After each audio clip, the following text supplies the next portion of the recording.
কিছুক্ষণ আগে ব্রেকিং দেখলাম যে ২৪ ঘন্টার মধ্যে যুক্তরাষ্ট্র এবং ইরানের মধ্যে সমঝোতা চুক্তি স্বাক্ষরিত হবে। খুবই ভালো খবর। ট্রাম্পই এই খবর আগে প্রকাশ করেছিল, যদিও ইরান বলেছে যে এইসবের বিষয়ে তাদের কোনো জানা নেই এবং চূড়ান্ত হয়নি। শেষ পর্যন্ত ট্রাম্পের বক্তব্যই সত্য হলো। হয়তো ইরান আনুষ্ঠানিকভাবে বলতে চায়নি। যাই হোক, এই ঘোষণার পর নিঃসন্দেহে তেলের দাম কমবে এবং অস্থিতিশীলতা কমে যাবে। আমি ভাবছি যে একেবারে কিন্তু কিছুটা ঝুলানো টাইপের সমঝোতা চুক্তি, যেমন আবারও ৬০ দিনের যুদ্ধবিরতি হবে এবং এই ৬০ দিনের মধ্যে আলোচনার অগ্রগতি সাপেক্ষে বেশ কিছু সিদ্ধান্ত হবে, যেমন ইরানের উপর অর্থনৈতিক নিষেধাজ্ঞা প্রত্যাহার, তারপরে জব্দ সম্পদ ফেরত দেয়া, নানা রকম কার্যক্রম, সেইগুলো কিন্তু ঝুলায় রাখা হলো।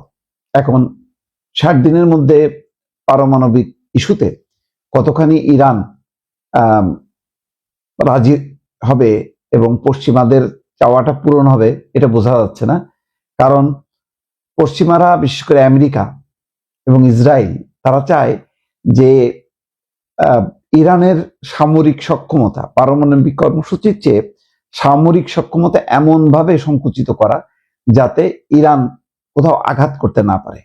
আর আঘাত করার ক্ষমতাটা যদি বন্ধ করা যায়, তাহলে ওই পুরো মধ্যপ্রাচ্যের উপরে আমেরিকা এবং ইসরায়েল প্রভুত্ব কায়েম করতে পারবে।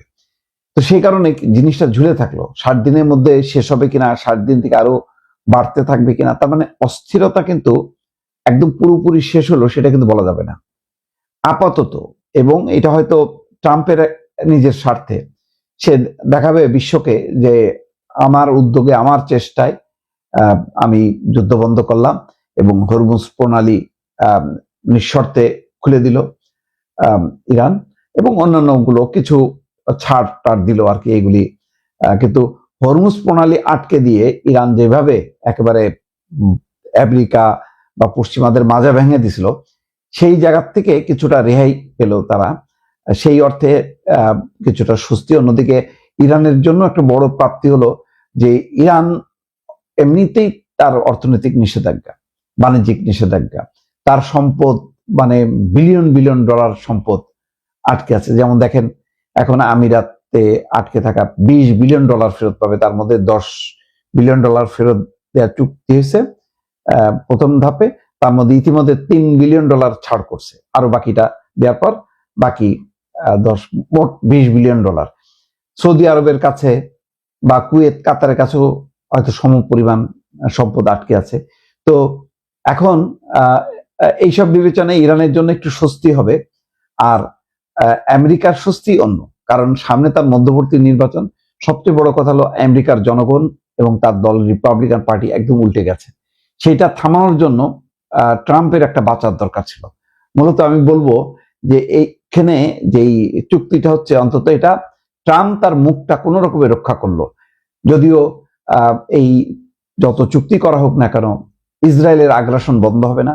ইসরায়েল অব্যাহতভাবে লেবাননে হামলা চালাতে থাকবে, গাজাতে হামলা চালাতে হবে, এবং গ্রেটার ইসরায়েল প্রতিষ্ঠার যে পরিকল্পনা, সেই পরিকল্পনা নিয়ে কিন্তু এগোতে থাকবে। ফলে এই ৬০ দিনের এই সমঝোতা চুক্তি, আমার যেটা ধারণা, এটা খুব বেশি কার্যকর হবে, খুব বেশি শক্তভাবে সব পক্ষ মেনে চলবে, এটা মনে করার কোনো কারণ নেই।